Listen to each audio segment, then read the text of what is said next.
دانش شخصی بزرگ رو فروتن میکند، نفر عادی رو به حیرت میآورد و کودکی خردسال را انکشاف میدهد. گفته بود نویسنده مشهور روس لو نیکولایویچ تولستوی. و این نمایش برای آنهایی است که دانش، مهارت، ملکه و حضور جوابی خود را میسنجند. شماره 90 آزمون تلویزیونی به پیش است. منظور شما.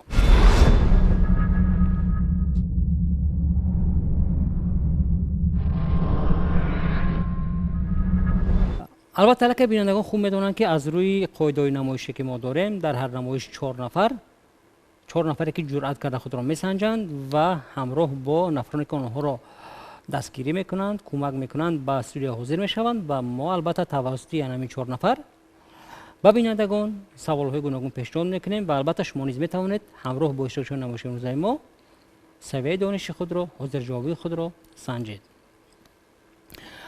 حالا که 4 نفر آماده هستند، من خواهش میکنم که به خانچه های اول کبود مرحمت جای گیرید هر 4 نفر. و چون آنها نمایش ما آغاز میکنیم از معرفی خود اشتراکچیان. مرحمت از دستی چپی من خود رو معرفی کنید. من حلیمووا صبرینا خواننده صنف دهم باشم و در مؤسسه تحصیلات میانه عمومی رقم 118 تحصیل میکنم. 118 ناحیه رودکی. باز چی معلومات میدید درباره خود؟ چی شد که به نمایش ما آمدید؟ من این نمایش را در تلویزیونی بهارستان دیده و من خیلی مشغول شد و من به آن آمدم. و بعد جرأت کرده به نمایش ما آمدید؟ به آن آمدم. تشکر. مرحمت شما. من مرادова سومن خواننده صنف دهمی مؤسسه تحصیلات میانه عمومی رقم 41 ناحیه رودکی میباشم. من بسیارتر به آموزش فنهای زبان روسی و بیولوژیا شوق و رغبتی بسیارتر دارم. زبان روسی و بیولوژیا، بسیار خوب. مرحمت شما. من احتمزاده انور خواننده صنف 11 مؤسسه تحصیلات میانه عمومی رقم 35 شهر تفسونزاده. خوب. باز چی؟ با درباره خود چی معلومات میدید؟ و چی شوق دارید؟ در وقت خالی چی کار میکنید؟ بسیارتر به فنهای تاریخ و حقوق شوق دارم. اشتراکچی 4 ما امید این نفر طبق امتیاز به نمایش آمدن، یعنی ما در هر نمایش اون نفرانی که حساب مخلصان فعالیت بیشتر نشان میدن، فعالیت خوب نشان میدن، ما در هر نمایش یک نفر رو دعوت میکنیم. خوب، امید شما درباره خود چه معلومات میدید؟ من داداخانوف امید خواننده صنف 10 مؤسسه تحصیلات میانه عمومی رقم 12 ناحیه اسماعیل سامانی شهر دوشنبه میباشم. من بسیارتر با ورزش فوتبال شوق و رغبت داشته با فن الگبرا نیز شوق دارم. بسیار خوب. صبرینا، سومن، انور و امید جان 4 نفری هستند که امروز ما با واسطه آنها سوال پیشنهاد میکنیم. و امروز نیز طبق عنعنه نمایش اگر نفری از مخلصان در استودیو بوده که اشتراکچیان ما رو همراهی میکنند فعالیت خوب نشان دهند، ما البته به شما امتیاز میدهیم که در قطار 3 نفر دیگر در یک از نمایش‌های ما شرکت ورزید. و چون همیشه قاعده‌های نمایش ما به تغییر میماند، یعنی در دور اول به شما سوال با 10 ثانیه برای فکر کردن، در خانچه‌های سبز 20 ثانیه، در زرد 30 و در خانچه سرخ به شما 40 ثانیه ما مهلت میدیم که فکر کنید و با جواب گردونید. و نفری که به زینه آخری میرسد با او 1 دقیقه وقت میدیم برای فکر کردن. و نفری که به سوال نهایی ما جواب درست میگرداند ما امتیاز پیشنهاد میکنیم برای آموزش در یکی از کورس‌های آموزشی مرکز تعلیمی قلم. به طور رایگان شما میتوانید که یکی از شما امروز همین امتیاز را صاحب شوید به شرطی که به دور نهایی نمایش ما بیاید و به سوال آخری ما جوابی درست گردانید. در دور اول با شما ما حاضر سوال پیشنهاد میکنیم، 10 ثانیه فکر میکنید و از روی 4 جوابی که در سوال هست بر رنگ موافق اومده میستید. فهمو؟ ما سوال پیشنهاد میکنیم و 4 وریانت جواب. وریانت یکم جواب رنگی کبود، وریانت دوم جواب رنگی سبز، وریانت سوم جواب رنگی زرد و وریانت چهارم جواب رنگی سرخ. 1 2 3 4 کبود، سبز، زرد و سرخ. در این دور سوال ها خیلی آسان هستند. در این دور گمان میکنم که شما باید که این دور رو خوب پسی سر کنید. به نفری از شما از 3 سوال با 2 سوال به رنگ موافق درست آمده میایستد، الکی 1 قدم به پیش میگذارد و در دور دوم در زینه دوم اشتراک میکند. من حاضر 4 سال رو نمبر میکنم. 4 سال، 4 سنه. سال 1997، 1998، 1999 و 2000. سال 1997 که بود، 98 سبز، 99 زرد و 2000 سالی و رنگی سرخ. 10 ثانیه فکر کنید و گویید در کدام از این سالها 1100 سالگی دولت سامانیان جشن گرفته شد؟ 10 ثانیه وقت فکر کنید بروید. 97، 98، 99، 2000. وقت به انجام رسید. سومان؟ با فکر من که دولت سامانیان این در سال 1999 است. 98 نه؟ نه 99. 2000 چی؟ 99. انیق. دیگر من یک امکانات دیگه میدم که فکر کنید. کدام سال؟ 97، 98، 99، 2000. برای ما جواب درست. شما یک امتیازی پیدا کردید و اگر حاضر جواب درست گردانید پس شما الان میتوانید که بعد زینه دوم گذارید. مرحمت، به جای خود گذارید.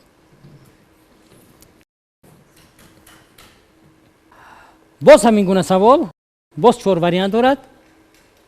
22 دکبر، 21 مارت، 22 ایون و 21 سپتامبر. 10 ثانیه فکر کنید و گویید روزی کوتاه‌ترین کدام از این روزها است؟ وقت رفت. 22 دکبر، 21 مارت، 22 ایون و 21 سپتامبر. وقت به انجام رسید. نجنبیدید. امید روزی کوتاه‌ترین 22 دکبر. انیق فصل زمستان آقا.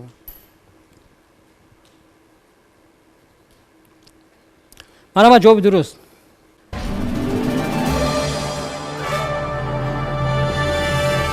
هر 4 شما امکان پیدا کردید که به دور دوم گذارید. مرحمت، یک قدم به پیش. در این دور به شما سوال و همزمان 20 ثانیه وقت میدیم برای فکر کردن. صبرا، شما نگفتید که بچه شفت داره در وقت خالی چی کار میکنید؟ من بسیارتر به فن بیولوژیا ذوق دارم و در وقت‌های خالیگی به کشیدن رسم مشغول میشوم. چرا بیشتر تصویر میکنید در رسمتون؟ سیمای آدمان، طبیعت، نمیدونم یگو. بسیارتر طبیعت رو میکشم. یعنی طبیعت رو دوست می‌دارید؟ بله. چون بیولوژیا رو دوست می‌دارید. بیولوژیا صبرینا. دوست می‌دارم لیکن طبیعت رو بسیار. سوال با شما. 20 ثانیه فکر کنید و گویید. کوه‌های پسی هم در مسافه 10 و 100 کیلومتر طول کشیده را چه می‌نامند؟ 20 ثانیه وقت. کوه‌هایی که پسی هم در مسافه 10 و 100 کیلومتر طول کشیدند چه نام داشته باشند؟ سوال از فن جغرافیا است. خب قریب وقت به انجام رسید و وقت به انجام رسید. صبرینا، تکرار میکنم، کوه‌های پسی هم در مسافه 100 یا 10 کیلومتر طول کشیده را چی مینامند؟ جواب شما.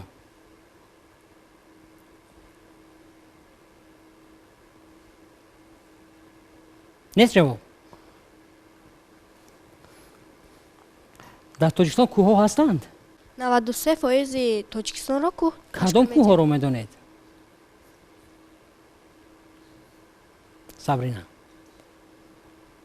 شما قطارکوه حصار، زرافشان، آلای، پس یالشون نگی هستید؟ بله. همین قطارکوه ها در کجا جایگیر شدند؟ در تاجیکستان. در تاجیکستان. پس کوه‌هایی که پسی هم در این مسافه دراز طول کشیدن چه می‌نامیدند آنها را؟ قطارکوه. متاسفانه سوال خیلی آسان بود. سوال خیلی آسان بود و ما میگذاریم به سومن. سومن، با بیولوژی شف داریده؟ با عالم نباتات یا با عالم جانوران؟ با عالم جانوران. با جانوران.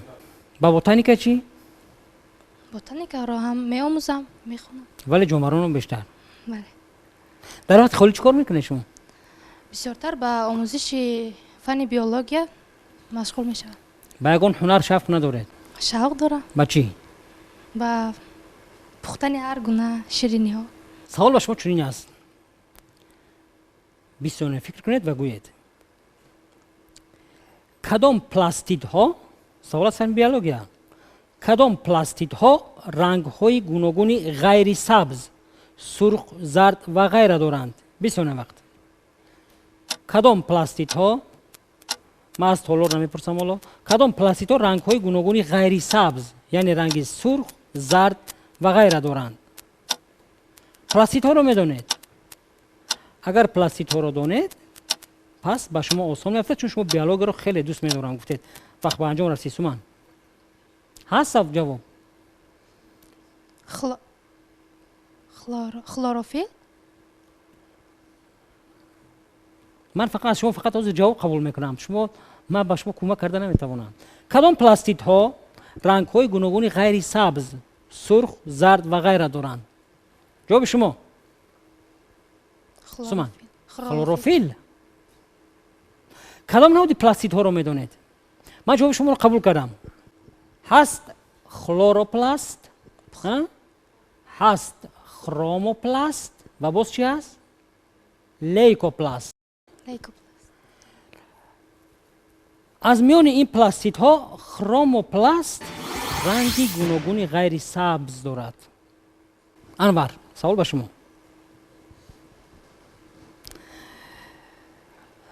سوال با شما اندک منطقی هم است ولی سوالی آسان است. 20 ثانیه فکر کنید و گویید. ساعتند ولی نه ساعت، نه دقیقه و نه ثانیه را نشان نمیدهند.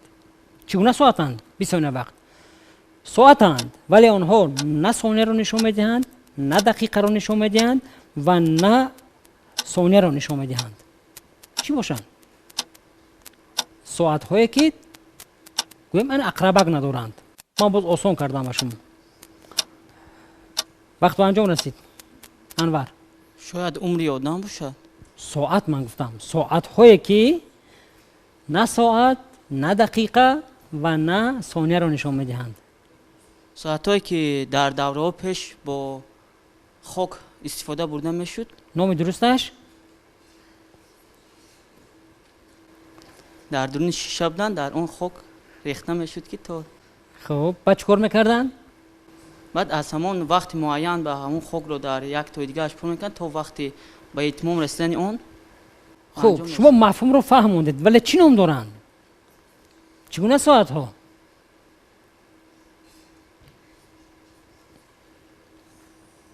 ساعت های قدیمه.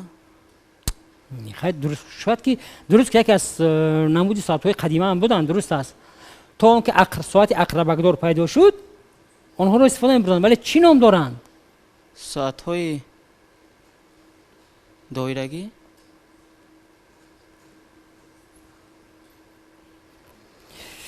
من جواب شما رو قبول میکنم و چون شما علاقه پرینسیپی کل آنها رو گفتید من به همین خاطر شما رو قبول میکنم جوابتون رو. اینها نام داشتن ساعت های چی؟ انور؟ ساعت های ریگی. به هر حال چون شما علاقه موقعیت این سوال رو سرطان رسید به همین شرط ما شما رو به دور دیگر دعوت میکنیم. امید با ورزش شوق دارید؟ بله. فقط به فوتبال یا به گون نمود ورزشی هم شوق دارید؟ با شاهمال بازی نیست مسئول میشم. با شاهمال بازی هم شوق دارید؟ بعد دیگه نمود ورزش نه؟ همه ورزشی در شوق داریم. همش ما. آه. درباره همش معلومات دارید؟ خیلی معلوماتی کافی نه. با شما 20 ثانیه وقت. سوال ورزش است. کدام نوع ورزش را ملکه ورزش مینامند؟ 20 ثانیه وقت. ورزشی سبک. جواب کاملا درست است. ما شما رو با دور دیگر دعوت میکنیم. انور و امید یک زینه در پیشند ولی حالا صبرینا امکان دارد که با شما همراه شود. صبرینا در این دور ба шумо метавонад ки анами гурӯҳе ки дар паси шумо ҳаст ёрдам кунанд, ба шумо метавонанд ёрдам кунанд. Агар саволи моро сарфаҳм нарафтед ё надонистед, пас метавонед ки ба гурӯҳ муроҷиат кунед ва ба Анвар ва Умед баробар шавед. Хуб, савол ба шумо чунин аст: аввалин металле ки онро инсон коркард кард кадом металл буд? 20 сония вақт. аввалин металле ки онро инсон коркард кард. дигарҳо ба ақиб нигоҳ намекунем, фақат ҷавоби Сабринаро мунтазир мешавем ва агар ки ба гурӯҳ ин савол, ин ҷавоби ин маълум бошад, пас гурӯҳ низ метавонад ки кӯмак кунад ва вақти Сабрина ба анҷом расид. Сабрина, кадом металл? Литий. Литий. фикр кунед. аввалин металле ки онро инсон тавонист ки коркард кунад. ҷавоби шумо? Литий. литий. гурӯҳ ҷавоб доред шумо? ба фикри шумо литий. таърих мехонед, а? форматсияи ҷамъиятиро медонед ки масалан инсоният аз содда ба мураккаб гузашт, металлҳоро коркард кард, сипас аз ба флузот гузашт. кадом металл буд аввалин металле ки одам кор кард? Литий. Оҳан. оҳан. Фес оҳан. яъне инсон оҳанро кор кард. хуб, бисёр хуб. ман аз аҳли толор мепурсам, ки медонад ба ин савол ҷавоби дуруст? марамат. ба фикри ман мис мебошад. яъне аввалин металле ки инсон кор кард чи аст? Мис. номи шумо? Наимзода Мадина. Мадина. Мадина, агар ҳозир шумо дар гурӯҳи Сабрина мебудед, ман ба Сабрина мегуфтам ки ҷавоби Сабрина дуруст аст. ҷавоби шумо дуруст аст? яъне ин мис мебошад. Суман, дар ҳаяҷон ҳастед? Не. аниқ. саволо душворанд? Не он қадар. не он қадар. ба шумо як савол. 20 сония фикр мекунед, Суман ва мегӯед. душанбе, шаҳри душанбе медонед? душанбе 7 то, хуҷанд 6 то, норак 5 то доранд. инҷо сухан дар бораи чӣ меравад? 20 сония вақт. душанбе 7 то, хуҷанд 6 то ва норак 5 то доранд. инҷо сухан дар бораи чӣ меравад?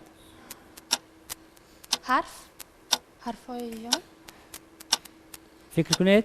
ҳарфҳои калим ҳамун душанбе ҳарф дорад. душанбе 7 то ҳарф дорад. бале.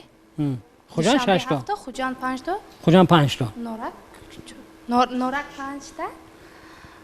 хуҷанд 6 та. хуб. душанбе 7 та. инҳо чӣ ҳастанд? душанбе, норак, хуҷанд, норак шаҳрҳои Тоҷикистон. ҳама шаҳр ҳастанд, а? бале. яъне ман гуфтам ки ин шаҳрҳо яке 7 то, яке 6 то ва дигаре 5 то дорад. ман ба шумо гуфтам ки инҳо чӣ ҳастанд? шаҳр. шаҳр. бале. яке 5 то, дигаре 6 то ва дигаре 7 то дорад. шумо ба мантиқ гӯш кардед ё ба мантиқ намедонам такя кардед? ман гуфтам инҳо шаҳрҳои Тоҷикистон ҳастанд. пас инҳо чӣ дошта бошанд? ҳарфҳояшон бошад. дигаре чӣ не? не. ягон чӣ дигари шаҳрҳоро муттаҳид намекунад? не. ҷавоби шумо дуруст аст. марамат, гузаред шумо.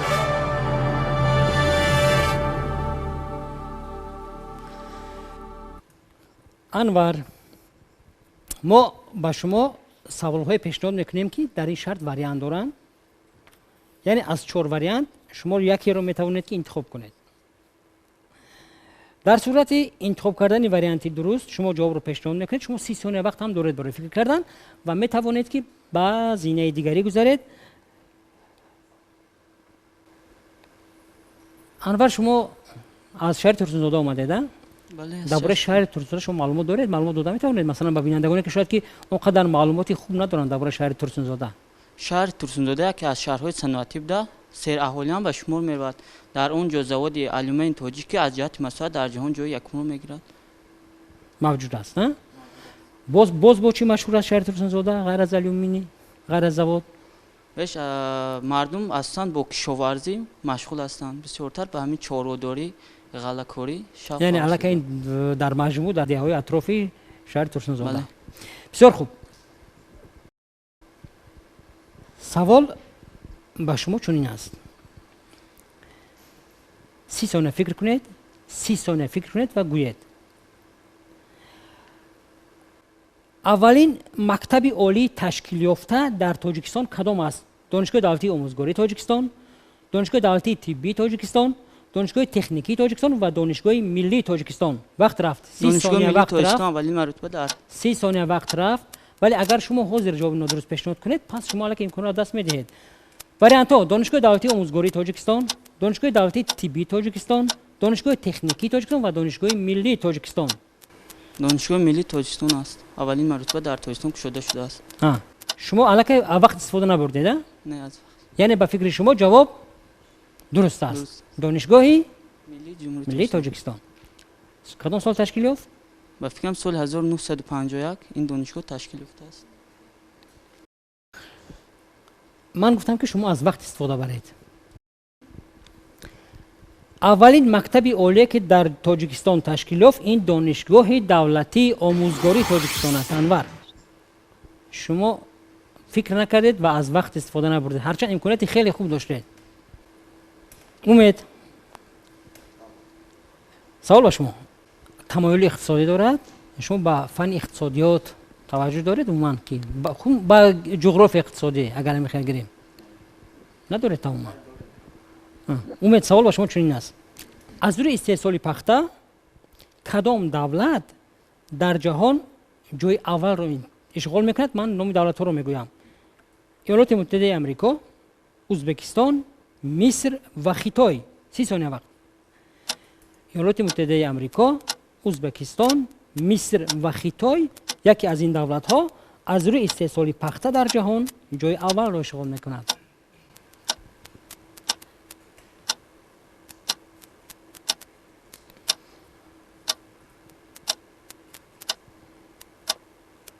از روی استحصال پخته کدام دولت در جهان جای اول را اشغال میکند؟ وقت به انجام رسید. مصر. مصر. بله. دیگه وریان ندارید. نه. مثلا همسایه کشوری ما دولت ازبکستان یکی از کشورهای واقعا هم کشوری است که مقدار زیادی پخته استحصال میکنه. ولی شما ازبکستان در همین سالهای نزدیک این قدر ترقی کرد، ولی مصر از اول یکی از دولت‌های پیشقدم. امریکا چی؟ امریکا با استحصال پخته نه. خیتای چی؟ خیتای هم نه. وریانت شما. مصر. یعنی شما خلاصه منطقی برآوردید که مصر. امید من نام دیگر دولت ها رو پرسیدم از شما. ازبکستان در جای یکم ایستادن در جهان. مصر. بله. ازبکستان یکی از دولت هایی هست که واقعا مقدار زیادی پخته استحصال میکند، ولی دولتی که در جهان از روی استحصال پخته در جای اول میایستد این مصر است. برآمد. میگذاریم با صابرینا. صابرینا با شما یک سوال پیشنهاد میکنم. با شما گروهتان میتواند یاردم کند. خودتان شاید که دانید. سیستم دوری الیمنت های شیمیایی رو میدونید؟ یعنی که گروه بندی همه الیمنت هایی که در سیستم دوری هستند.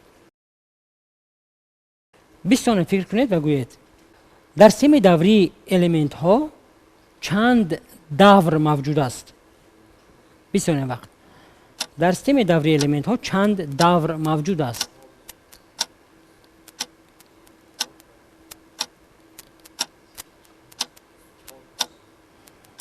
گروهتان آماده است که به شما یاردم کند، ولی من شاید که خودتان هم الکی دانید. مرحمت. صابرینا 5 تا میباشد. 5 تا میباشد. انیق 4 تا میباشد. 4 دور. بعد من گروه شما میپرسم. مرحمت. در سیستم دوری دمیتری ایوانویچ مندلیف 7 دور موجود است. نام شما؟ نعیمزاده شبنم. شبنم جواب شما درست است و شما امکان میدهید که صابرینا یک قدم به پیش بزنید. مرحبا.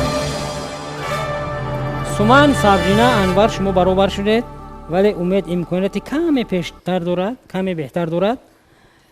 با شما هم سوال پیشنهاد میکنیم که وریانت دارد. خب با فنی جغرافیا توجه دارید شما؟ چون بیولوژی با جغرافیا بخیالم که خیلی چیز علاقه‌مند هم هستن. کم بیش ذوق درباره بحرهای جهانی میتونید؟ خیلی زیاد بحرها هستن در جهان. نه اونقدر. سوال با شما چنین است. من 30 ثانیه فکر کنید و گویید کدام بحری که من نمبر میکنم از بحرهایی که من نمبر میکنم کدام ساحل ندارد؟ بحر سرگس، بحر یابان، بحر میان زمین و بحر زرد. 30 ثانیه وقت. کدام بحر ساحل ندارد؟ بحر سرگس، بحر یابان، تصور کنید که در کجا هستن، بحر میان زمین و بحر زرد. یکی از این بحرها ساحل ندارد.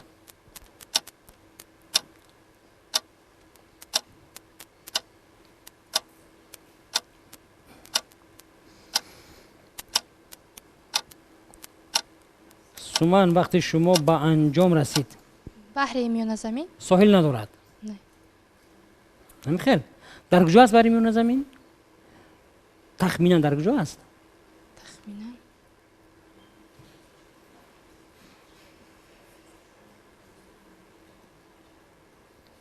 در افریقا. در افریقا. پس ساحل دارد. سومان شما باید که اول میدیدید که تخمین تصور میکنید که این بحرها در کجا هستند. هرچند که گروه شما شاید دانند ولی با این در این سوال با شما کمک کردن نمیتوانند، چون با سوال دومی همین در کمک میکنن. کی میگوید کدام بحر ساحل ندارد؟ کدام بحر ساحل ندارد؟ بحری که ساحل ندارد این بحر سرگس میباشد. نام شما؟ شریف قابل جان. قابل جان؟ قابل جان این بحر سرگس است. نرم. انور اکنون گروه به شما امکان دارد که کمک کند. خب درباره جنگ 100 ساله معلومات دارید شما؟ به فکرم در فرانسه شده گذشته است. در فرانسه فقط. دویر با اون که در کجا شد ما بعد بگوییم. 30 ثانیه فکر کنید و گویید جنگ 100 ساله چند سال دوام کرد؟ وریانت ها 99 100 112 116. جنگ 100 ساله چند سال دوام کرد؟ انور جنگ 100 ساله چند سال دوام کرد؟ 99 100 112 116.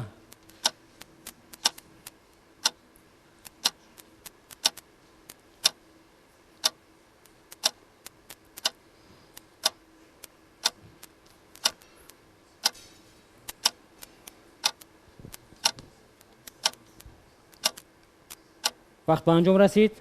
انور جنگ 100 ساله 116 سال دوام کرده است. 116 سال دوام کرد.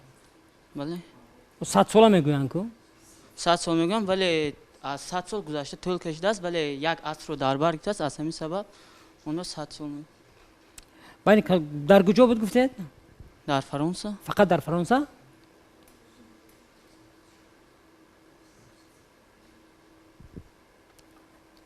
جنگ 100 ساله میان کشورهای انگلیه و فرانسه دوام کرد و این میدونید چند سال دوام کرد؟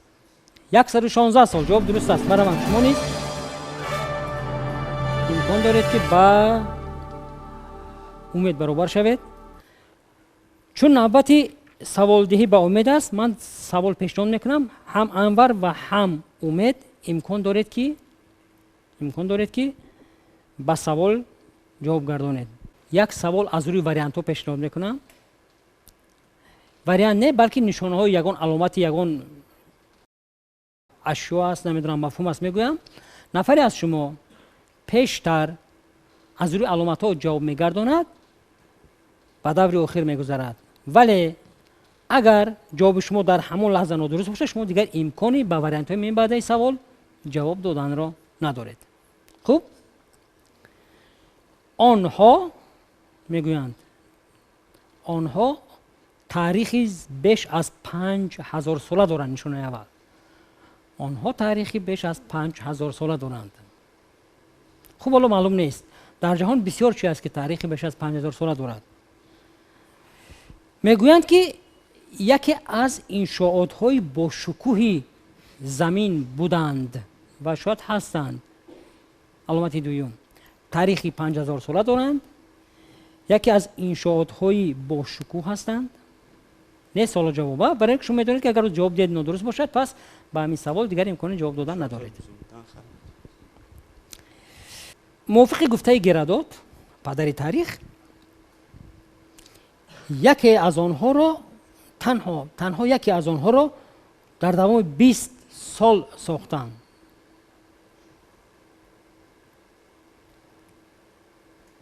تاریخ 5000 ساله دارند.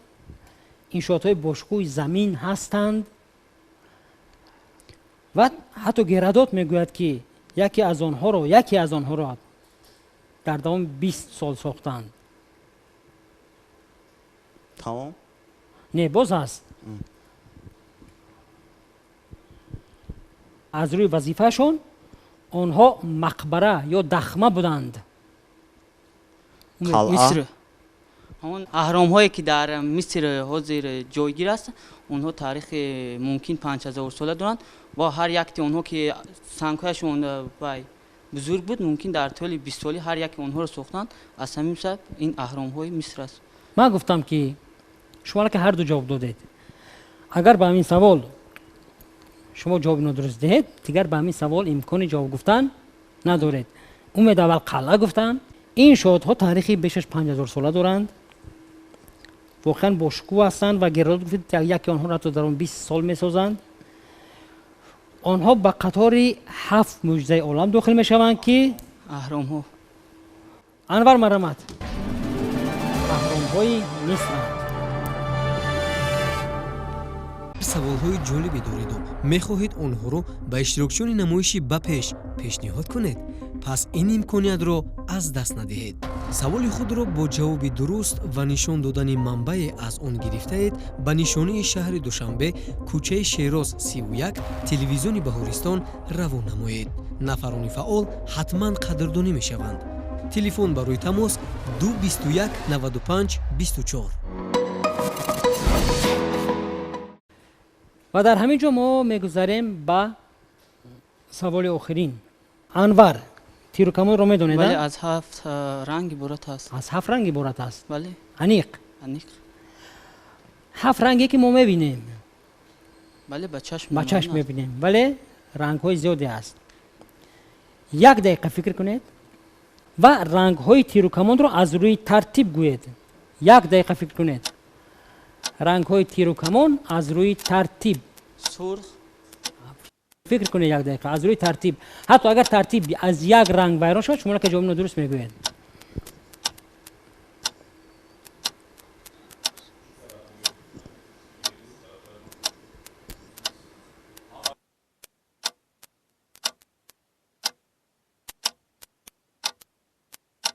رنگ های تیر و کمان از روی ترتیب.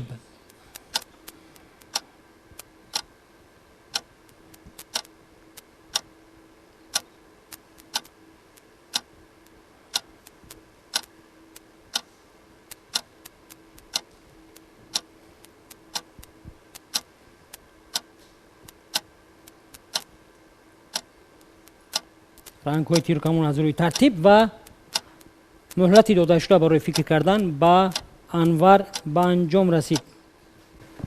از روی ترتیب در از جهتی که نور پوشش این رنگ تیز است و به صورت استفاده به این رنگ سرخ است.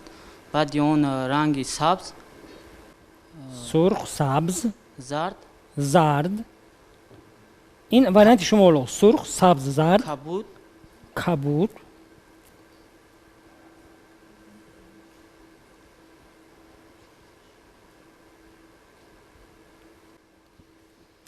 خوب، یک بار دیگر رفتیم. امکان میدیم. سرخ، سبز، زرد.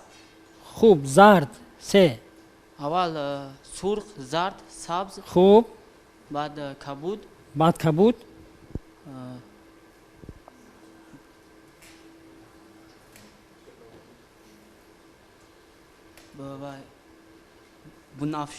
بنفش.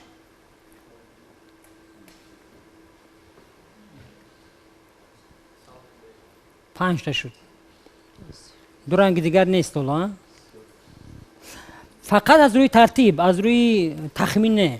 من جواب شما رو قبول کردم. من از این دیگر وقتی شما و دیگران رو نمیگیرم. از تالار کی انیق میداند؟ انیق فقط از روی ترتیب انیق.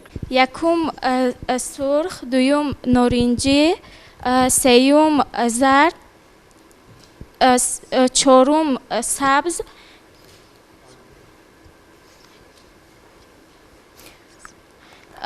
و پنجم آبی همون آسمان رنگ، ششم و کبود، هفتم بنفش.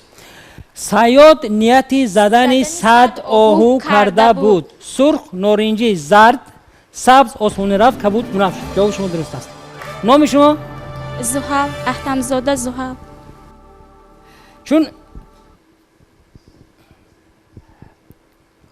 واقعا رنگ های تیر و کمان به همین ترتیب هستند و حتی هم یک جمله هم هست. صیاد نیتی زدن 100 آهو کرده بود. یعنی از اگر همین جمله را انور میدونست، انور میتوانست که غالب مطلق نمایش ما شود و صاحب روخت شود با یکی از کورس‌های آموزشی مرکزی تعلیمی قلم.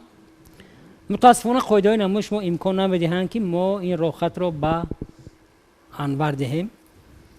می‌خواهید در نمایش ما شرکت ورزیده دانش و جهانبینی خود را سنجید؟ پس شتابید. نشان ایمو شهر دوشنبه، کوچه شیراز 31 تلویزیون بهارستان. نمایشی به پیش. تلفن برای تماس 221 95 24. زحل، شما امکان دارید که در نمایشنده ما اگر خواهید از روی امتیاز اشتراک میکنید.